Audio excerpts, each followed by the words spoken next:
Amar Zoni mengucap syukur usai divonis 7 bulan penjara dipotong masa tahanan atas kasus narkoba.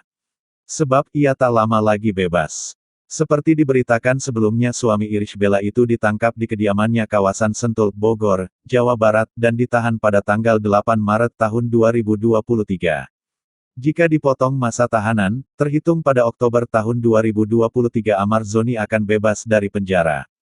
Amar sekiranya cuma menjalani, perhitungan saya, nggak sampai pertengahan bulan depan.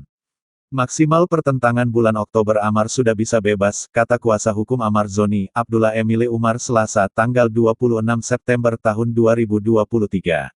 Amar Zoni bisa bebas bulan depan dengan syarat Jaksa Penuntut Umum, JPU, tak mengajukan banding atas amar putusan yang dibacakan majelis hakim. Nah kita tinggal tunggu dari pihak jaksa apakah menerima atau akan mengajukan banding, ujar Abdullah. Kendati demikian Abdullah menilai putusan hakim dirasa sudah tepat lantaran lebih ringan daripada tuntutannya. Amar Zoni kemudian mengucap syukur atas putusan 7 tahun penjara tersebut. Jadi itu adalah salah satu hal yang menurut saya alhamdulillah, ujar Amar. Ia menilai putusan tersebut berkat doa dari keluarga dan istri tercinta Irish Bella. Ini semua berkat dari doa-doa keluarga saya dan dari istri juga, pungkasnya.